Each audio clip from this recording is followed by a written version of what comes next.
família de Noé. Repita comigo, Noé. Olha que interessante, irmão. Essa é a história da família de Noé. Não é a história de Noé, é a história da família de Noé. Primeira coisa que eu quero liberar sobre a sua vida é que você não vai fazer história sem a sua família. O que Deus te chamou para fazer e quem Deus te chamou para ser envolve você e toda a sua casa. Não aceite as mentiras de Satanás dizendo que é só para você. Essa é a história da família de Noé. E Deus está te chamando nessa noite, nessa manhã. É costume, tá? Perdão. Deus está te chamando nessa manhã para te dizer o seguinte: aí, fica tranquilo. Você não vai construir história sozinho, não. Crê no Senhor Jesus e será salvo tu e a sua casa. Você pode levantar suas mãos aos céus e declarar: eu e a minha casa. Meu irmão, se isso é uma verdade, você pode fazer com mais fé e com mais força, com mais vontade. Eu e a minha casa serviremos ao Senhor. Você pode falar isso mais alto para estremecer o inferno, para as cadeias serem quebradas, para todas as mentiras de Satanás serem jogadas por terra. Você pode declarar: eu e a minha casa serviremos ao Senhor.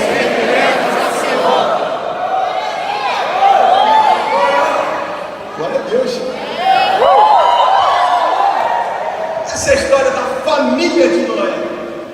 Noé era homem justo, íntegro entre o povo da sua época, e ele andava com Deus. A Bíblia fala sobre outro homem. A gente vai lendo e compartilhando, amém? Fazer diferente hoje. A Bíblia fala sobre outro homem que andou com Deus. Quem foi? Enoque. A Bíblia fala que Enoque não fez nada, irmão. A Bíblia não cita uma palavra de Enoque. A Bíblia não cita uma ação, um milagre, nada. A Bíblia só fala: e Enoque andou com Deus. Enoque andava com Deus. E isso foi suficiente para ele entrar para a galeria dos heróis da fé em Hebreus capítulo 11. Deixa eu te falar, às vezes a gente acha que precisa fazer muita coisa para Deus, quando na verdade Ele só está chamando a gente para permanecer nele. Deus não está chamando uma igreja para produzir resultados. Deus está chamando uma igreja para frutificar. Amém. Amém? Glória a Deus. Enoque era bisavô de Noé. Assim como Enoque andava com Deus, a Bíblia está dizendo para a gente que Noé também andava com Deus. Vamos seguir, versículo 10. Amém. Acho que Deus quer que a gente pregue só esse versículo hoje. Foi. Noé gerou 3 filhos, Sem, Cã e Jafé. Vamos lá, bem rápido. Ora, a terra estava corrompida. Repita comigo: a terra estava corrompida. Aos olhos de Deus e cheia de violência. Não, era só a terra corrompida. Obrigado. Ao ver como a terra se corrompera, pois toda a humanidade havia corrompido a sua conduta, Deus disse a Noé: darei fim a todos os seres humanos, porque a terra encheu-se de violência por causa deles. Eu os destruirei com a terra. Versículo 14. Você, porém, Noé, você vai fazer uma arca de madeira de cipreste, e você vai dividir essa arca em alguns compartimentos e vai revestir de piche por dentro e por fora. Faça uns 135 metros de comprimento, 22 metros e meio de largura e 13 metros e meio de altura. Faça-lhe um teto com um vão de 45 centímetros entre o teto e o corpo da arca. Coloque uma porta lateral na arca e faça um andar superior, um médio e um inferior. Deus está ensinando e passando para Moisés todas as instruções de como a arca deveria ser. Quando eu falei com Moisés, eu fiquei até assustado. Eu falei: meu Deus, colocaram alguma coisa no telão que eu não podia. Noé, desculpa, viu? Pode me corrigir, quando eu errar você fala Noé. Deus está passando todas as instruções para Moisés. Estou brincando. Deus está passando todas as instruções para Noé, como Noé deve construir a arca, como que ele queria a arca, porque Deus é detalhista, irmão. Deus faz questão de compartilhar e de especificar cada detalhe. E Deus continua falando com Noé o seguinte: eis que vou trazer águas sobre a terra, o dilúvio, para destruir debaixo do céu toda criatura que tem fôlego de vida. Tudo que há na terra perecerá. Versículo 18. Mas com mas com você estabelecerei a minha aliança. E você encontrará na arca com seus filhos. Você entrará, na arca com seus filhos. Sua mulher e as mulheres de seus filhos. Deus está falando para Noé, toda a sua família vai ser salva. Fica tranquilo. 19. Faça entrar na arca um casal de cada um dos seres vivos, macho e fêmea, para conservá-los vivos para você. Versículo 20. De cada espécie de ave, de cada espécie de animal grande, de cada espécie de animal pequeno, que se move rente ao chão, virá um casal a você, para que sejam conservados vivos. Versículo 21. E armazene todo tipo de alimento, para que você e eles tenham mantimento. Agora o versículo 22, eu quero chamar a sua atenção. Preste atenção nesse versículo, porque a chave está exatamente aqui. Noé fez tudo exatamente como Deus lhe tinha ordenado. Vamos ler junto esse versículo no 3. 1, 2, 3. Noé fez tudo exatamente como Deus tinha lhe ordenado. Ontem eu estava voltando de madrugada lá de Niterói, a gente foi para o Next Conference. Foi maravilhoso, cara, foi incrível que Deus fez lá, foi muito forte. E a gente voltou nessa madrugada. Eu estava muito cansado porque quinta a gente foi para a Barra e a gente acabou ficando direto lá por Niterói para a conferência. E aí quando foi nessa madrugada eu voltei dirigindo, irmão, e começou a dar um sono. Comecei a ficar com sono, falei, misericórdia. Falei, Ana, troca a música. Eu estava ouvindo Tom Molinari. É uma bênção. Mas não faça isso quando você está dirigindo, virar de madrugada, não faça. Foi dando um sono, irmão, aquela musiquinha down, aquele negócio, sabe?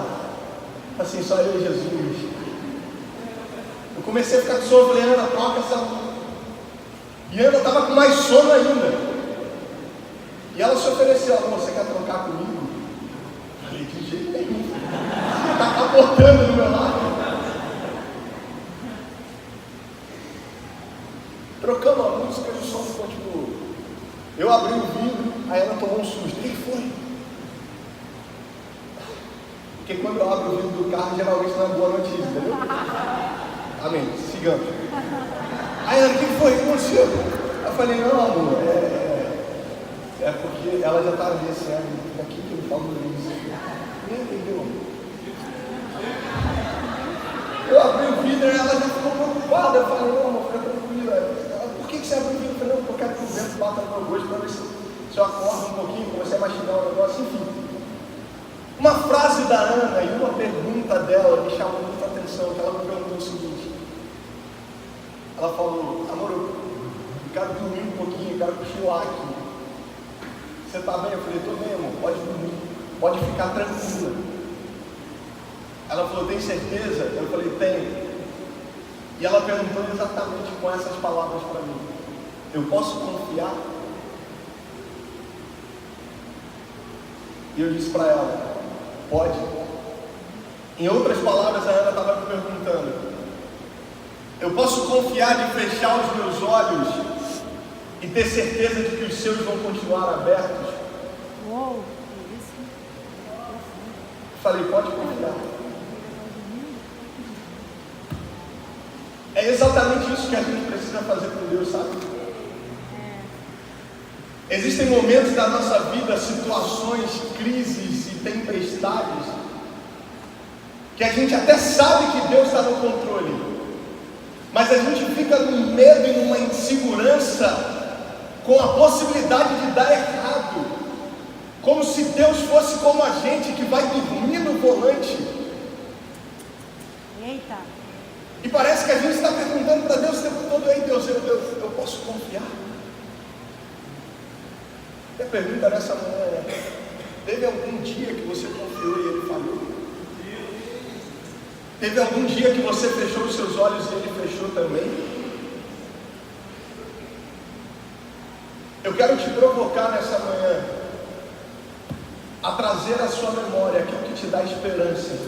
Porque os seus olhos podem estar fechados, mas Deus manda eu te falar e compartilhar com você nessa manhã que os olhos dele continuam abertos sobre você. Aleluia. Os olhos de Deus não fecham, Deus não dorme, Deus não descansa, Deus não se cansa. Pastor, mas a Bíblia diz em Gênesis que Deus criou todas as coisas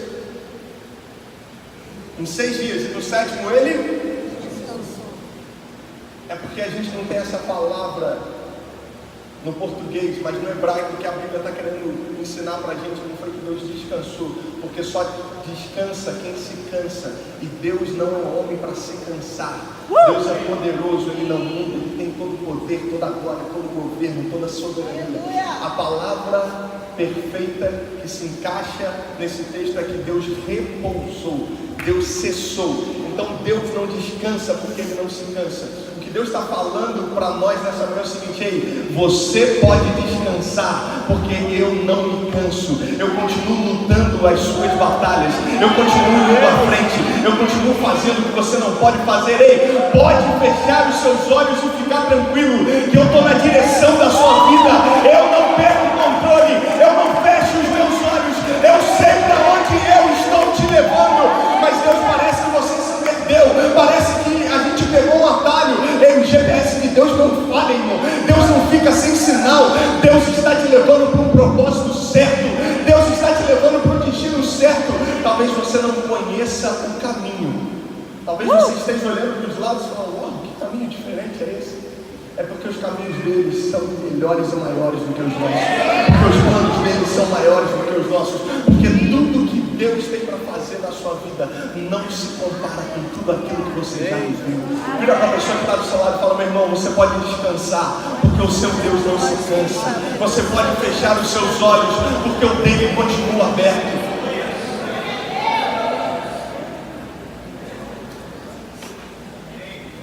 Sou apaixonado por Gênesis. Se eu pudesse dar um título para essa mensagem, seria: a fé que persevera. Amém. E a perseverança que recomeça. Aleluia. A fé que persevera. Repita comigo: a fé que persevera. E a perseverança que recomeça. Gênesis é o primeiro livro da Bíblia. Ele traz para a gente tanta coisa boa, tantos detalhes da criação, do início de tudo. É lindo porque você vai ver em Gênesis capítulo 1, Deus criando os céus, a terra e todas as coisas. Em Gênesis capítulo 2, a gente vai ver Deus descrevendo, através de Moisés, a criação do homem, como que foi, como que surgiu, como que aconteceu. Não demorou muito tempo, porque Gênesis capítulo 3, a gente já vai ver a queda do homem. Você já conhece a história de Adão e Eva. Mas quando chega em Gênesis capítulo 6, cara, a Bíblia diz que Deus se arrepende da criação. Existia maldade, a humanidade estava corrompida, tinha se entregado aos seus próprios desejos. Por causa do pecado, estava tudo fora de ordem, tudo desorganizado. Entenda que o pecado, ele tem esse poder de manchar aquilo que é original. A criação é como uma obra-prima, um quadro. O pecado é como a tinta, como a lama, como a sujeira que você joga, borra tudo, tira as características originais, tira a beleza. O pecado tem esse poder. A Bíblia diz que em Romanos que todos pecaram e destituídos, vocês foram retirados da glória de Deus. Então entenda: Gênesis 1, criação; Gênesis 2, a descrição da criação do homem; Gênesis 3, a queda; e Gênesis capítulo 6, não muito distante de tudo que a gente acabou de falar. A Bíblia diz que Deus olha, que Ele se arrepende, que Ele fala o seguinte: cara, tem muita maldade na terra, a humanidade está perdida. Eles se entregaram aos seus prazeres e desejos. O versículo, deixa eu achar aqui o versículo que a gente leu agora. Ao ver como a terra se corrompera, pois toda a humanidade havia corrompido a sua conduta. Versículo 2. Estava tudo corrompido, irmão. Tudo corrompido, tudo fora de ordem. Só que o nosso Deus não é um Deus passivo, irmão. Deus é um Deus ativo. Deus, ele olha para o caos, Deus, ele olha para a situação e ele não se conforma. É por isso que Deus sempre está fazendo alguma coisa. É por isso que Deus nunca está parado. É por isso que todas as semanas nós somos movidos e impulsionados a fazer alguma coisa, a sair da nossa zona de conforto, a correr para o propósito que Deus colocou para nós, a largar tudo aquilo que não tem a ver com o propósito de Deus nas nossas vidas. Deus tem uma ideia, Deus tem um plano, e a Bíblia diz que ele chama Noé para cumprir esse propósito. Primeira coisa que eu quero falar com você nessa manhã: não tenha medo de recomeçar, porque até Deus fez isso. Meu Deus, é forte. Deus olha para a humanidade, vê que está todo mundo corrompido, vê que não tem mais jeito. O que ele fala? Ei, eu não vou desistir do homem, eu vou recomeçar. É por isso que Deus não desiste de você. É por isso que você cai 1, 2, 5, 10, 15, 20 mil vezes, e a graça te alcança, te levantando, te sustentando. Ei, não tenha medo de recomeçar, porque o próprio Deus fez isso. Pastor, Deus errou? Não. Deus recomeçou porque o homem errou, e porque Deus recomeçou, Ele nos deu acesso a um novo começo. Ele chama Noé para isso, irmão, e é interessante porque a Bíblia vai ser muito clara e diz que Noé era um homem íntegro, reto, e Noé andava com Deus. É no meio do caos, no meio da desobediência, da corrupção, que Noé recebe um propósito que não é só para ele, mas que é para toda a sua casa, para toda a sua família. Irmão, entenda que todo propósito é um plano de Deus compartilhado com o homem. Todas as coisas foram criadas com propósito. Essa caixa de som foi criada com propósito. Essa mesinha aqui foi criada com propósito. A cadeira que você está sentando foi criada com propósito. Tudo que os seus olhos conseguem enxergar foram criados com propósito. É por isso que quando a gente não consegue encontrar ou entender o propósito de Deus para as nossas vidas, a nossa vida fica tão sem sentido, cara. Porque a maior tragédia na vida de um homem é conquistar tudo que sempre sonhou e não viver nem a metade dos sonhos de Deus para a vida dele. Coisa mais triste da vida é chegar no final, olhar para trás e falar: uau, eu conquistei tudo que eu sempre sonhei, mas eu não vivi nem a metade dos propósitos de Deus para mim. Porque uma vida sem propósito é uma vida sem sentido. Deus tem um propósito e Ele compartilha com Noé o propósito que Ele tem. Ele fala: Noé, não é só para você, vai alcançar toda a sua família. Se a gente quer ter uma fé que persevera e uma perseverança que recomeça, a gente precisa entender e conhecer o propósito de Deus para as nossas vidas. Todas as coisas, irmão, foram criadas com uma finalidade. É por isso que talvez a maior mentira que Satanás tente lançar sobre a sua mente é que você é um acidente. Mas você não sabe, assim,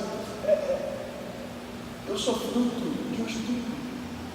Mas você não sabe a minha história, porque eu sou um acidente de carnaval. Meus pais nem se conheciam. Talvez a maior mentira que Satanás tente fazer você acreditar é que você é um acidente, cara.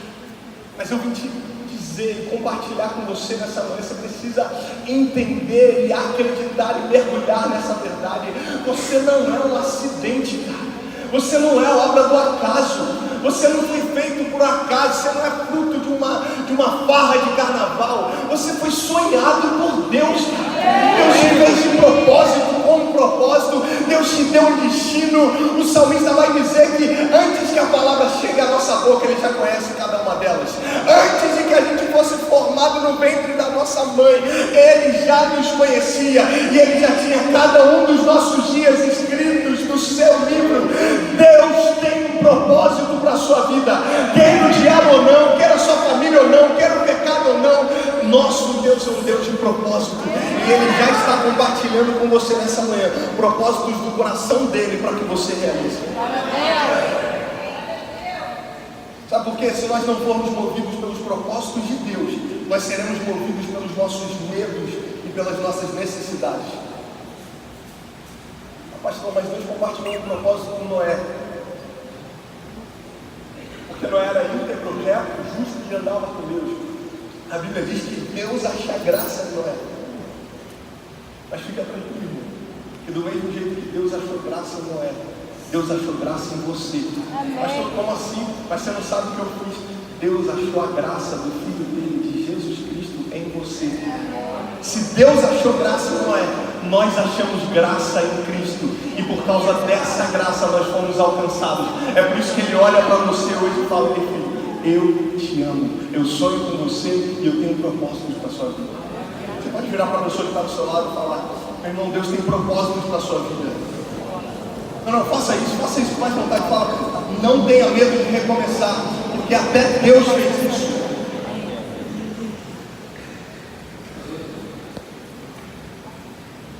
Em primeiro lugar, Deus nunca vai nos dar um propósito que não precise da participação dele. João capítulo 15 diz o seguinte: eu sou a videira e vocês são os ramos. Se alguém permanecer em mim e eu nele, esse dá muito fruto, pois sem mim vocês não podem fazer coisa alguma. O que a gente precisa entender é que a gente não precisa, ou não é suficiente conhecer o propósito de Deus para as nossas vidas. O que a gente precisa é caminhar com Deus para que o propósito se cumpra.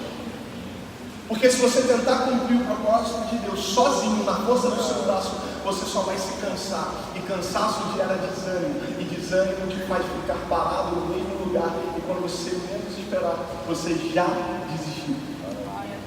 Tem alguém comigo aqui nessa manhã? É por isso que o seu propósito será sempre grande o suficiente para requerer uma ação de Deus.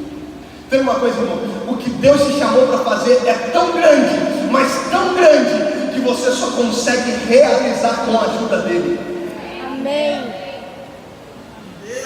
Olha isso, irmão. Toda a participação de Deus em nossas vidas é uma intervenção de milagre. Quando Moisés chegou diante do Mar Vermelho, ele precisou de um milagre.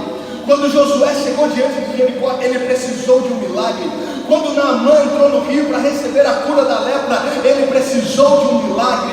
Quando o vinho acabou no casamento, Jesus entrou em ação, transformou água em vinho.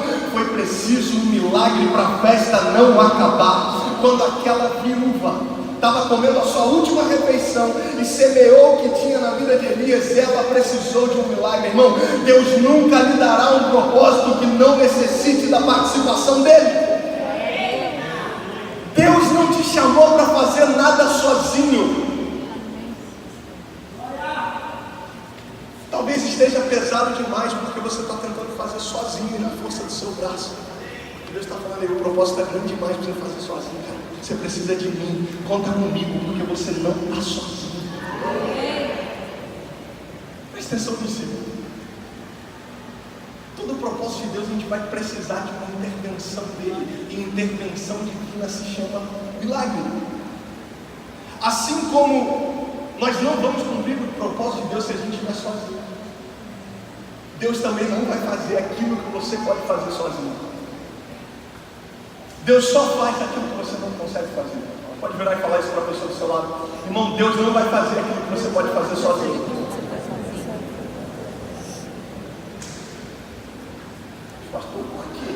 Por que isso? Por que o homem sempre espera por um milagre?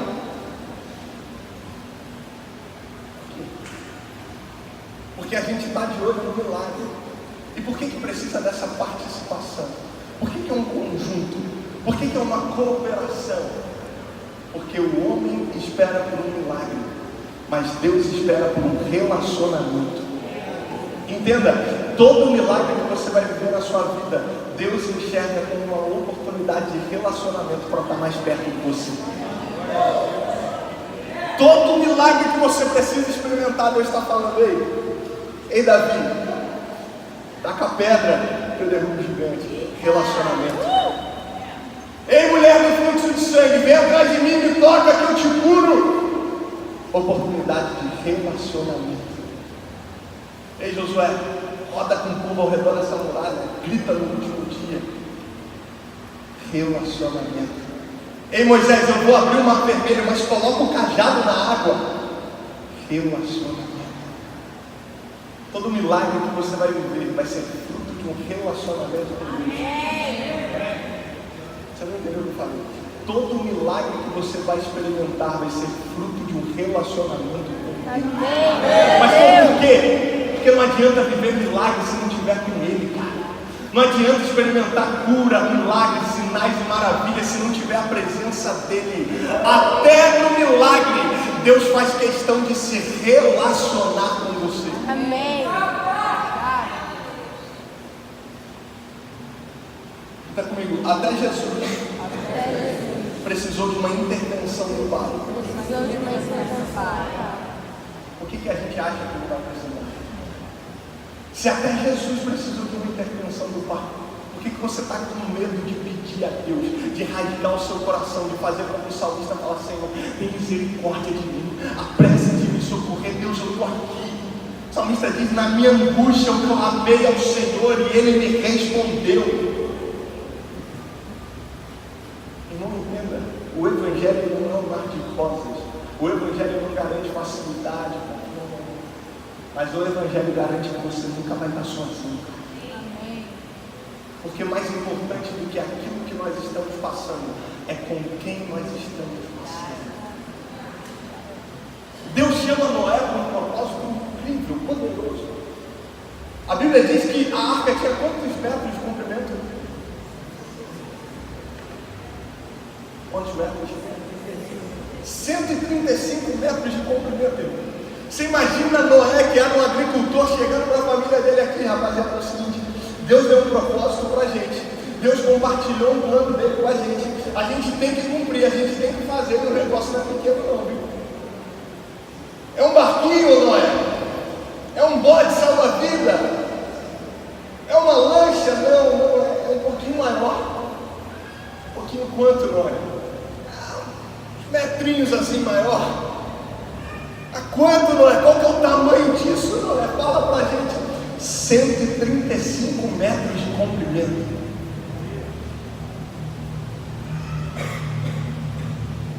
Deixa eu te falar, irmão, a arca era grande, mas o propósito era maior ainda. Amém. 135 metros de comprimento. Eu imagino o desespero de Noé. Eu imagino Noé compartilhando isso com a família e ainda falar assim: e tem um detalhe, a gente não pode fazer de qualquer jeito não, viu? Porque é a gente que vai entrar nesse negócio. É isso aí que vai salvar a gente, porque Deus vai mandar chuva, vai mandar água, toda a terra vai ser inundada. E é essa arca que vai salvar a gente. Eu chamei a sua atenção para o versículo 22, sabe por quê? Porque a Bíblia diz que Noé fez exatamente como Deus lhe tinha ordenado. Presta atenção nisso. Olha para mim. Noé fez exatamente como Deus lhe tinha ordenado. Se a gente quer ter uma fé que persevera e uma perseverança que recomeça, assim como Deus fez com Noé e com toda a humanidade, a gente precisa entender, em segundo lugar, que o problema não está na clareza do direcionamento, mas na disposição da obediência. Porque a gente fala: mas é porque eu não sei. Eu não sei para onde ir. Ei, deixa eu te falar, Deus não vai falar para onde você deve ir até que você cumpra o último lugar, até que você esteja no último lugar que Ele te mandou ir. Mas eu não entendi. Deus não vai te falar qual é o segundo passo se você ainda não obedeceu o primeiro. Você lembra de Jonas? A dificuldade, irmão, não está em entender qual que é o direcionamento, qual que é a palavra, qual que é a vontade, qual que é o propósito de Deus. A dificuldade está em obedecer. Jonas entendeu e recebeu muito bem a palavra de Deus. Jonas, eu quero que você vá para Nínive. Jonas teve clareza no direcionamento, mas não teve disposição para a obediência. Sabe por que Noé foi escolhido por Deus? Sabe por que Noé conseguiu salvar toda a sua casa e toda a sua família? Porque ele obedeceu. A gente gosta, irmão, de palavras que empolgam a gente. A gente gosta de palavras que nos deixam animados. Mas às vezes a gente tem uma certa resistência para entender que não existe milagre sem obediência. Pastor, por quê? Porque a obediência gera milagre e salvação. Se Noé tivesse feito qualquer coisa diferente daquilo que Deus tinha ordenado, ele não teria conseguido salvar toda a sua família. É por isso que a Bíblia diz que Noé obedeceu exatamente como Deus tinha falado. Às vezes a gente consegue até obedecer, mas não obedece tudo, obedece só uma parte. Às vezes a gente até consegue obedecer, mas não obedece do jeito de Deus, obedece do nosso jeito. Eita. Deixa eu te falar, irmão, obediência parcial é desobediência total. Pode falar isso para a pessoa que está do seu lado. Obediência parcial é desobediência total.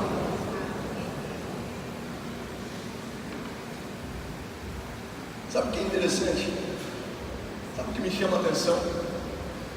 Noé recebe o propósito de construir uma arca de 135 metros. Irmão, entenda, o que Deus está pedindo para Noé é algo novo. Deus não está pedindo para Noé fazer o que está todo mundo fazendo. Deus está pedindo algo inédito. O desafio não era só o tamanho da arca. Pense em todos os desafios que Noé teve que viver, cara. Pensa na galera e nos voluntários que Noé teve que recrutar. Quantos? 7. Só tinha a família dele. Noé não tinha mão de obra, cara. Noé não tinha recursos para cumprir o que Deus estava pedindo para ele. Irmão, pensa assim, construir uma arca, um barco de 135 metros. O tanto de madeira que você não precisa fazer isso. Noé não tinha recursos, Noé não tinha pessoal, Noé não tinha mão de obra, Noé não tinha estrutura. Pensa o tanto de andaime que tinha que ter dentro dessa arca. Pensa na tecnologia da época, pensa na estrutura. Noé não tinha. Por isso que Deus está ensinando para a gente. Talvez os seus olhos não consigam enxergar sentido ou possibilidade naquilo que eu estou te pedindo para fazer. Mas talvez você não tenha uma estrutura na terra para que isso aconteça. Mas certamente você tem uma palavra do céu. Amém. Então você não entendeu? Glória a Deus. Você não precisa ter uma estrutura na terra se você tiver uma palavra do céu. Noé não tinha recurso, Noé não tinha estrutura, Noé não tinha gente para fazer, mas ele tinha um Deus que mandou ele fazer. Noé, constrói essa arca. Eu quero assim, eu quero assim, eu quero assim. Deixa eu te falar, quando você colocar a mão para obedecer, quando você der o primeiro passo, quando você se levantar para fazer o que Deus está te pedindo, os recursos vão aparecer. Pastor, mas da onde? Deus vai abrir porta onde não tem porta. O que a gente precisa aprender é o seguinte: o nosso Deus é um Deus de provisão e de reação. Quando você dá o primeiro passo, as coisas aparecem. Ei, não espere você ver para começar a caminhar. Vive milagre quem dá um passo de fé mesmo que não esteja vendo nada. Seja você, Jesus, essa manhã.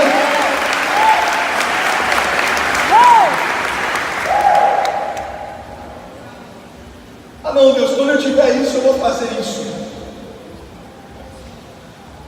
Quando eu for reconhecido na igreja, eu vou começar a fazer isso. Quando eu tiver um cargo de liderança, eu vou começar a fazer isso.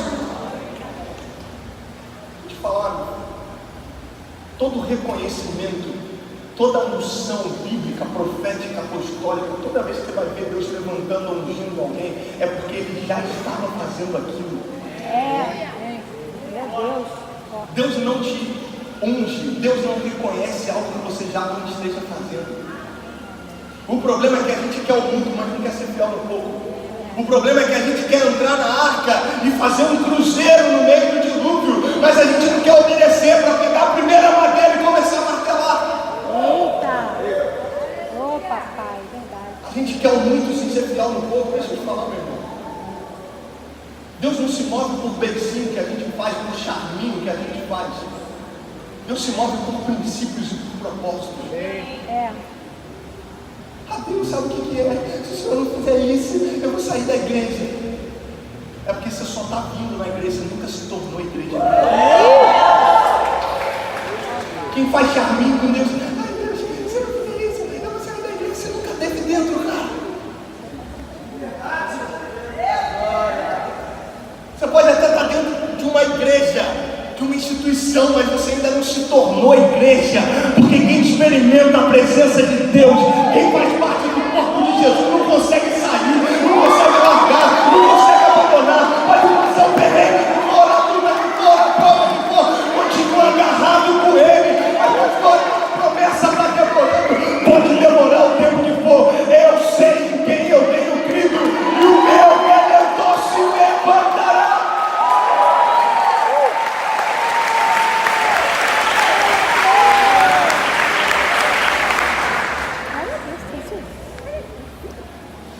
Esperar o pastor me reconhecer.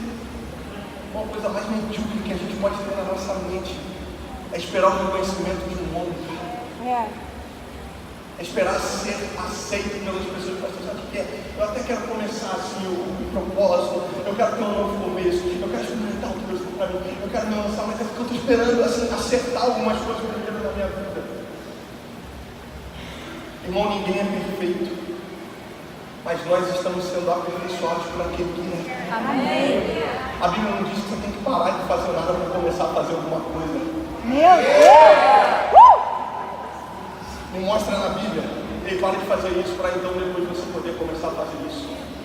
Por que, pastor? Porque nós somos transformados no meio do processo. Quando você pega a primeira madeira, quando você pega o martelo e começa Mas são 135 metros. Começa com a primeira madeira.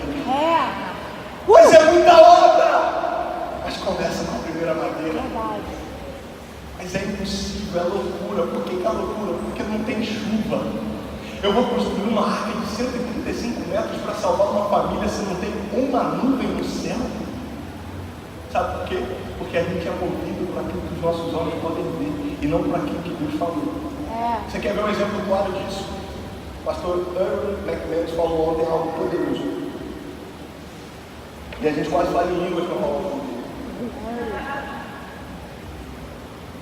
Irmão, quando você sentou nessa cadeira hoje, você teve alguma dúvida de que ela ia quebrar, cair, ou que alguém ia tirar rapidamente a cadeira de trás de você? Você sentou nessa cadeira hoje com confiança. Com confiança, com certeza. Você vai no restaurante, você pede um hambúrguer. Você tem medo do hambúrguer não chegar? Você fala, eu pedi, mas será que vai chegar? A gente tem mais fé no atendente do McDonald's do que no Deus dos deuses, do Senhor dos senhores. A gente chega no McDonald's e fala, eu quero um Big Mac. Irmão, quem aqui ficou esperando o Big Mac com medo dele não chegar? Será que vai chegar o Big Mac? Pode ser que hoje não venha. Pode ser que hoje não venha. Será que ela vai trazer? Duvido que ela vai fazer um Big Mac para mim. Você pede um Big Mac com confiança e com certeza de que ele vai chegar. A minha pergunta é, por que a gente duvida tanto daquilo que Deus falou que vai acontecer? Você não senta na cadeira, ai meu Deus, será que eu vou cair? Será que essa cadeira vai quebrar? Será que alguém vai puxar? Eu vou sentar nessa cadeira que ela vai ficar com isso. Sabe por quê? Hebreus capítulo 11 vai dizer que a fé é certeza das coisas que se esperam, convicção do que não se vê. Irmão, se você não precisa de fé para viver o propósito de Deus na sua vida, talvez isso seja só um projeto seu, não seja propósito de Deus. Meu Deus. Porque todo o propósito de Deus aponta para Ele, com a participação dEle, mas exige fé de você para que isso aconteça. Meu Deus. Moisés, Noé olha para o lado, não tem madeira, não tem gente para fazer, não tem recurso, irmão, o cara era agricultor, ele não era engenheiro.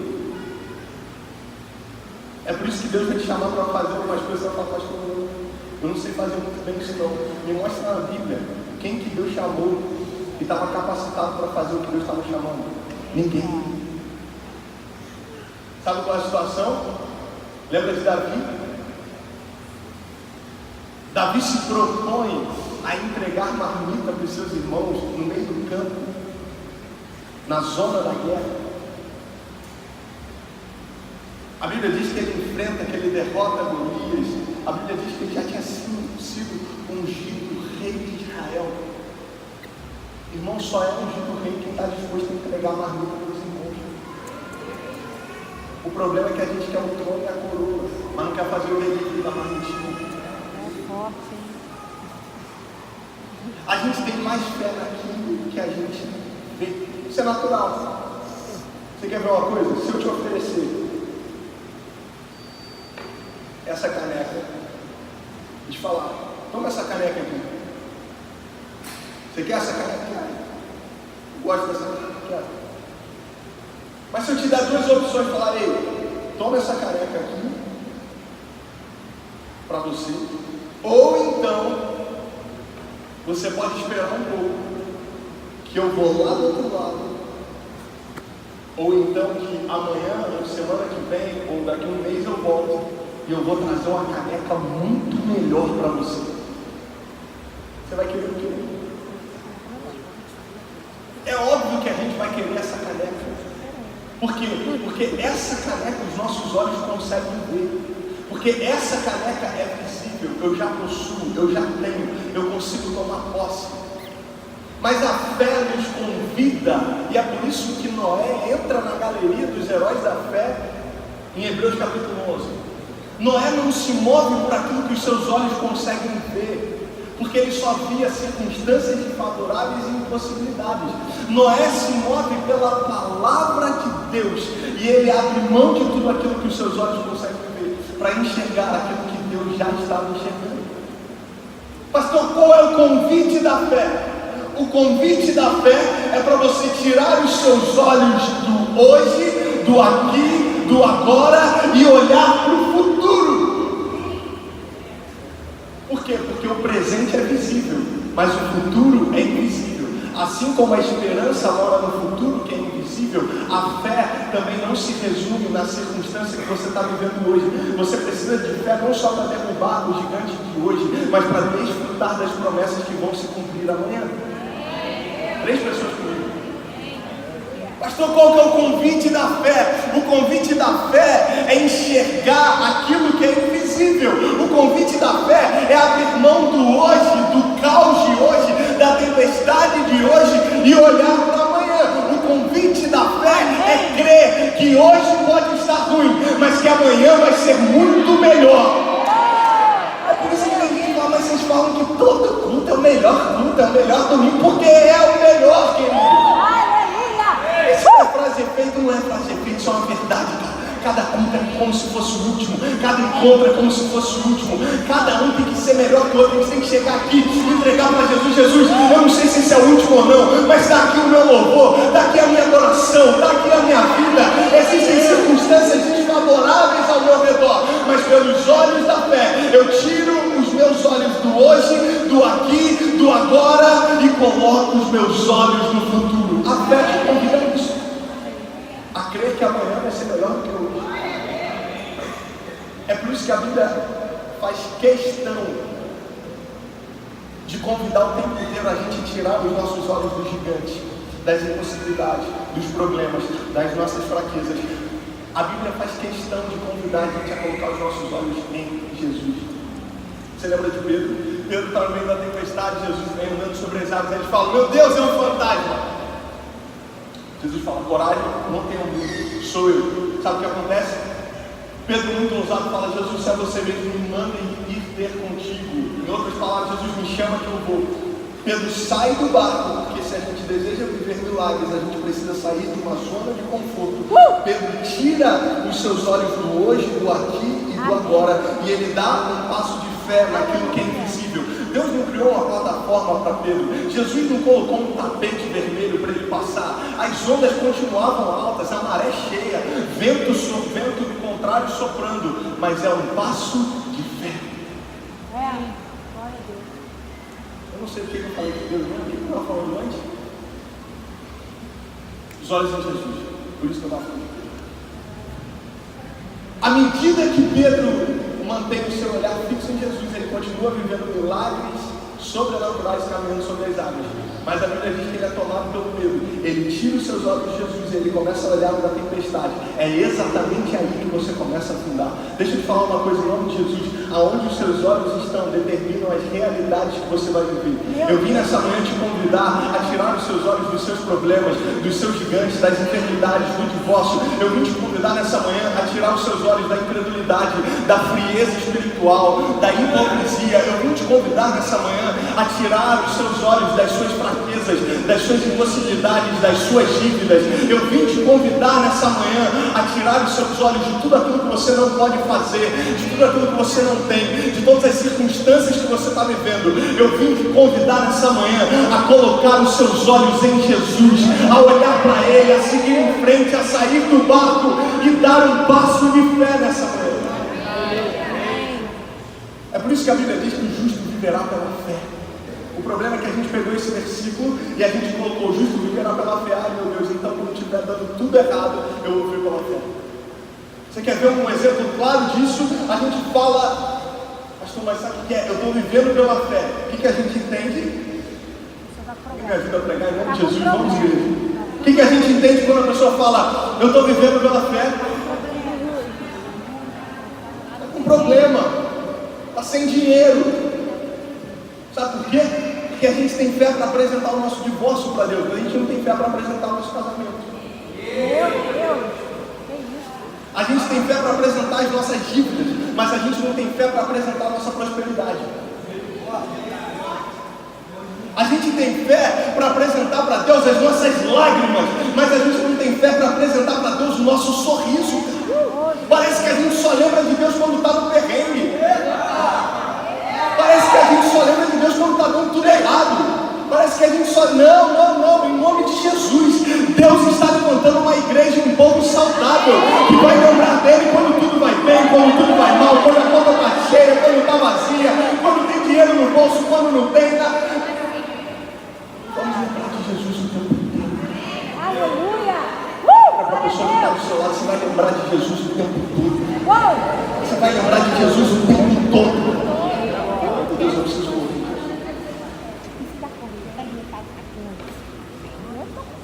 Sabe quanto tempo durou a arquinha de Noé? Mais de 100 anos. Alguns falam em 120 anos.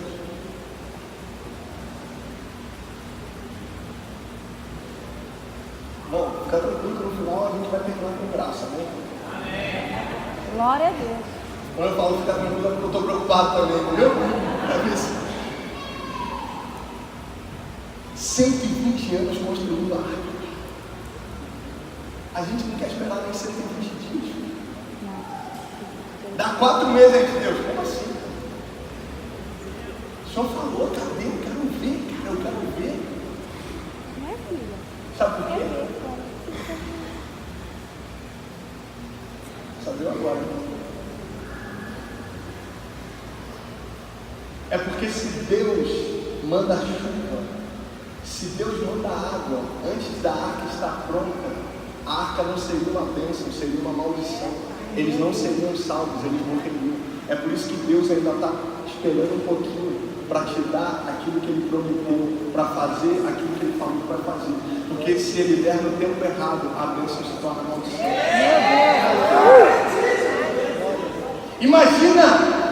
Imagina se Deus... Não, Moisés, você está esperando. Moisés, você anda retrasado, hoje não é. Imagina se Deus fala: ei, não, você está esperando muito tempo, né, Noé? Deixa eu mandar água logo. O que ia acontecer? Acabou tudo. É por isso que existem coisas na nossa vida que Deus ainda não fez, Deus ainda não mudou, Deus ainda não mudou, porque Ele está preparando a gente para receber aquilo que Ele já preparou para nós. Pode dar glória a Deus por isso? Sabe o que eu acho interessante? É que a Bíblia diz que Noé obedeceu a Deus, ele fez exatamente tudo como Deus havia ordenado. Sabe quantas vezes Deus falou com Noé? Uma.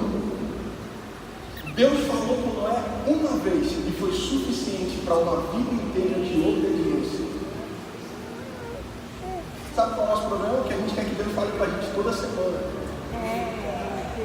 Deus, me lembra aí, como é que é? O que você falou mesmo? Qual que é o meu propósito mesmo? Assim só para refrescar, vem. Jesus, manda uma mensagem hoje no culto para me aliviar, para eu lembrar das promessas. Deus falou com Noé uma vez e foi suficiente para uma vida inteira que eu vejo.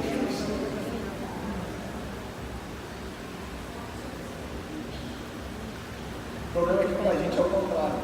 Deus fala com Noé uma vez e ele obedece a vida inteira. Deus está falando a vida inteira para a gente obedecer pelo menos uma vez.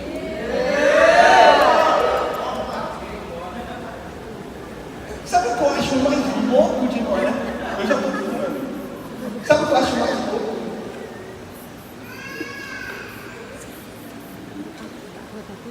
É que Noé não fica pedindo confirmação para Deus, cara.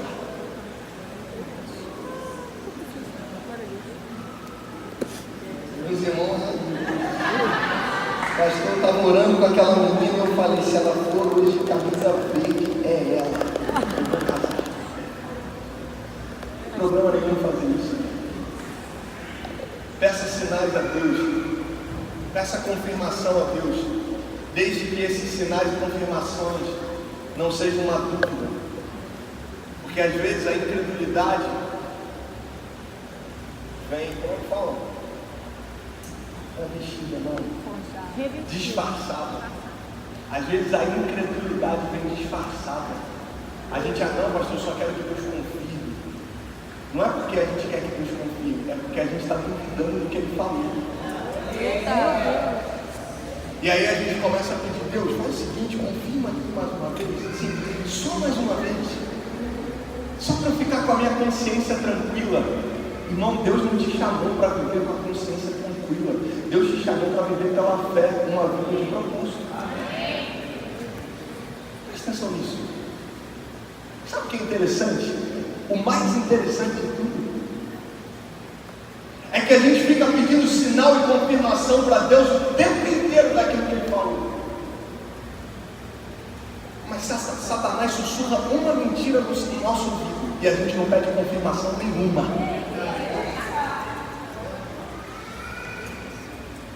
As pessoas nos criticam, calúnia, difamação, fala mal de você. Você acredita. Satanás sussurra no seu ouvido e você acredita. Você toma como uma verdade e não pede confirmação e sinal nenhum.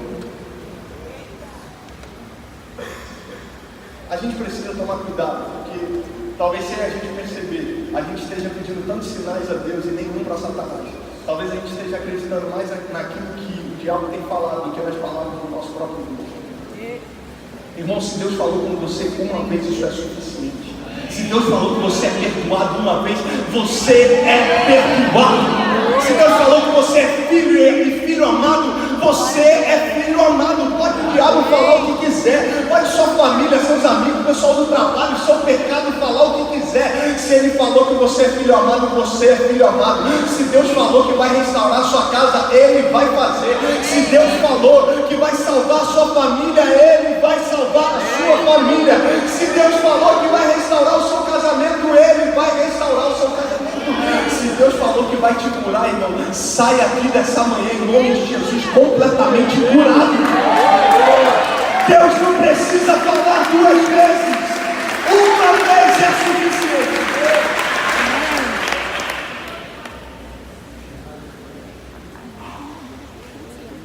Terceiro e último lugar, quando você descobre o seu propósito, você conhece também os seus inimigos. E talvez o nosso maior desafio seja entender que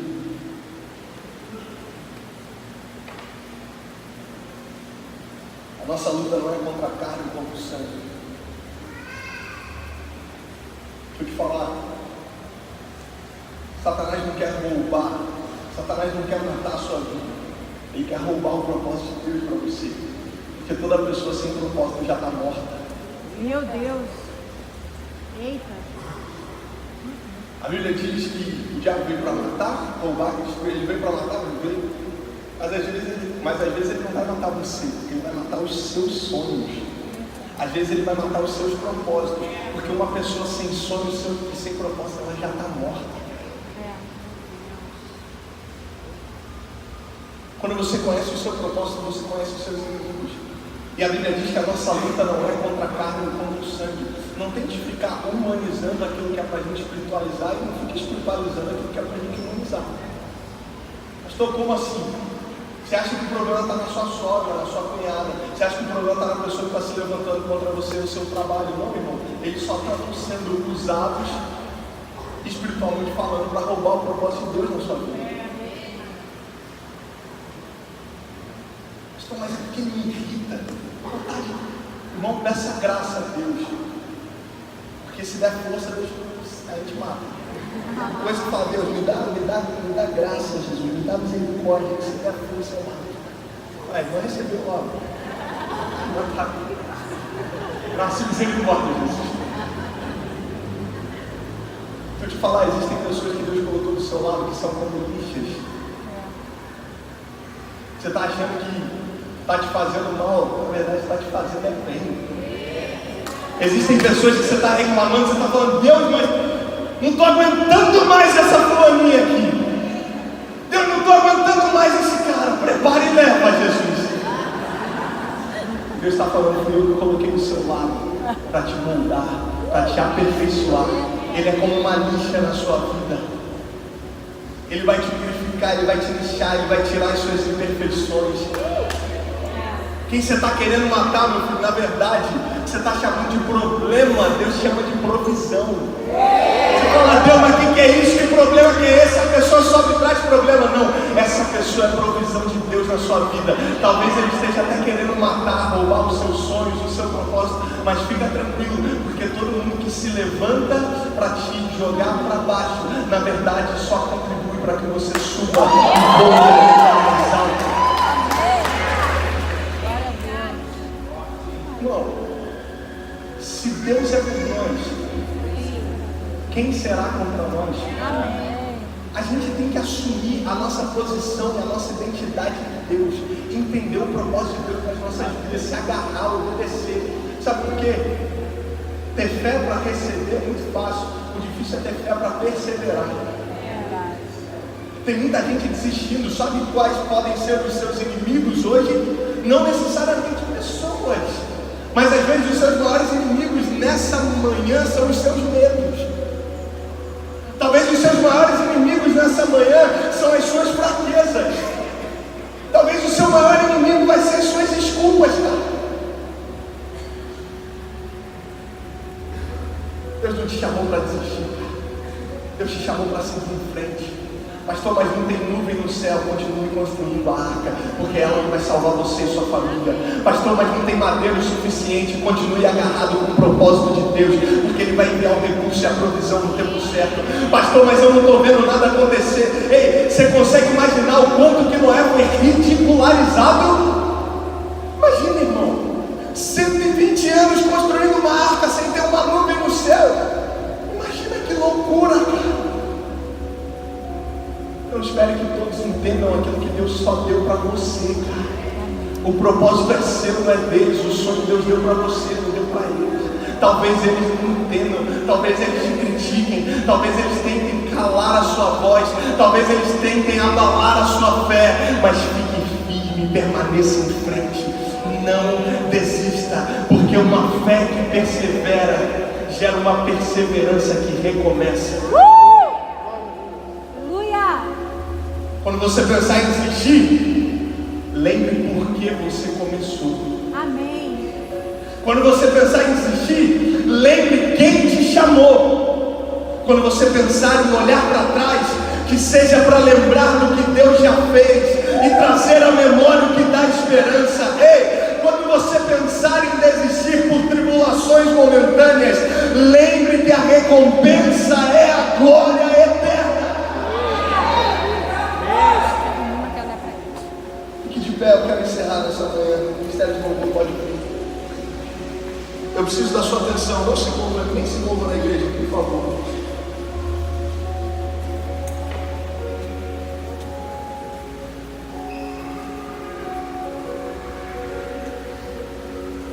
Deus te trouxe aqui para te dizer hoje, cara, você é filho amado. Eu tenho um propósito para a sua vida. João 4 fala da mulher samaritana. Presta atenção nisso, a gente vai encerrar agora. A Bíblia diz que Jesus, sendo judeu, ele está indo para Galiléia, se eu não me engano, e ele fala que é necessário que eu passe por Samaria. Presta atenção nisso. Geograficamente falando, não era necessário, tinha outro caminho. Mas Jesus sabia que lá ia ter uma mulher que precisava de uma vida transformada. Deixa eu te falar, Jesus muda o caminho dele para entrar no seu. Jesus muda a rota dele para entrar na sua. Jesus muda o destino de onde ele está indo só para mudar o destino da sua vida. Amém. A Bíblia diz que Jesus fala: ei, é necessário que eu vá para Samaria. Ele chega lá, ele está cansado porque ele andou mais de 100 quilômetros. Uma viagem, uma caminhada de mais de 100 quilômetros. Ele está cansado. Ele então encosta numa árvore, encosta num poço. E a Bíblia diz que tem um poço do lado. E chega uma mulher samaritana. Culturalmente, presta atenção nisso. Culturalmente, os judeus não se davam com os samaritanos. Tinha uma rixa. Um povo não gostava do outro. Tinha muitos problemas. Desde a antiga aliança, desde o Antigo Testamento, você vai ver isso. É lá que começa o negócio. Olhe para mim, presta atenção. Jesus está nesse poço e a mulher chega para tirar água. Só que a Bíblia diz que é meio-dia. Jesus vira para todos os 12 discípulos e fala o seguinte: ei, vai comprar comida para a gente, porque eu estou com fome, cara. A gente andou muito, eu estou cansado, eu estou com fome, eu estou com sede. Vai comprar comida para a gente. Irmão, Jesus foi intencional, porque não precisava de 12 para comprar comida para 13. Eles eram 13, Jesus manda que 12 comprem a comida. Ele fica sozinho e a mulher chega. A mulher chega no poço para tirar água, meio-dia. Esse não era o horário das mulheres ir. Elas iam bem cedo de manhã. Aquela mulher está indo meio-dia porque provavelmente ela tinha problema com as outras. Jesus chega para ela e fala: ei, me dá água. Tira um pouquinho de água para mim. Primeira coisa que aquela mulher fala: você deve estar maluco. Quem que é você, cara? Aquela mulher fala para Jesus em outras palavras: ei, você sabe o que você está fazendo? Porque o seu povo não se dá com o meu. Irmão, ela só tinha um balde e uma cambuquinha pessoal que ela tomava água. Culturalmente falando, até dizia que se um homem judeu tomasse água na cambuquinha daquela mulher, de qualquer mulher samaritana, ele era considerado impuro e ele tinha que ficar 40 dias do lado de fora da cidade para ser purificado. Jesus está chegando para essa mulher. Irmão, samaritano já era rejeitado socialmente. Ela ainda era uma mulher que naquela cultura e naquela época também era considerada como uma pessoa inferior, porque na cultura judaica eram os homens que faziam todas as coisas. Entenda isso. Jesus está chegando para essa mulher e está falando: ei, me dá água. Ela fala: você deve estar maluco. Eu sou samaritana, você sabe que os judeus não se dão com samaritanos, você sabe que você não pode nem encostar em mim, você sabe até que um judeu não pode nem conversar com uma mulher que não seja da sua família. Como é que você está fazendo isso? Com uma samaritana, com uma mulher que você nem conhece, cara?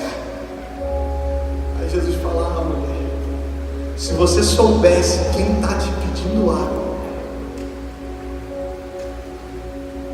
A Bíblia diz que ela fala: o quê? Água da vida, água viva. O poço é fundo demais. Esse poço aqui foi o poço de Jacó. Não dá para, a gente não tem como tirar água de um lugar tão fundo, porque naquela cultura a água viva eram as águas profundas. Ela está falando fisicamente. Não tem, Jesus, como a gente tirar a água lá do fundo. E Jesus está falando: não, mulher, eu não estou falando da mesma água que você. A fé que persevera gera uma perseverança que recomeça. Jesus fala para ela: se você experimentar da minha água, você nunca mais vai ter sede. Sabe o que acontece? Aquela mulher fala: Jesus, eu quero então. Você está falando que eu não vou precisar vir aqui mais buscar água, eu não vou ter mais sede. Ela ainda está falando fisicamente, até que Jesus se revela para ela como Messias. Ela falou: ei, peraí, você é o Messias.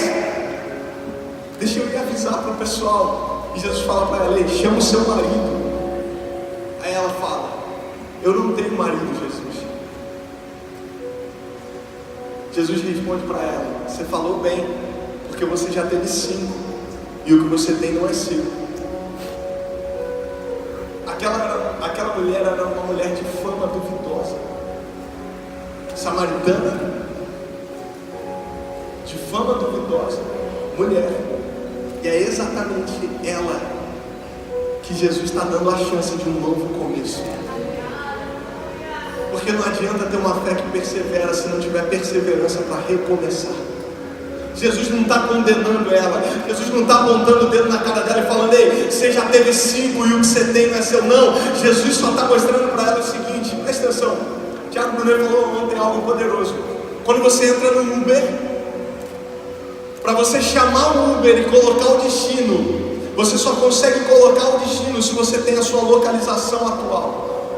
Você só consegue enxergar o futuro que Deus tem para você se você consegue enxergar o lugar onde você está hoje.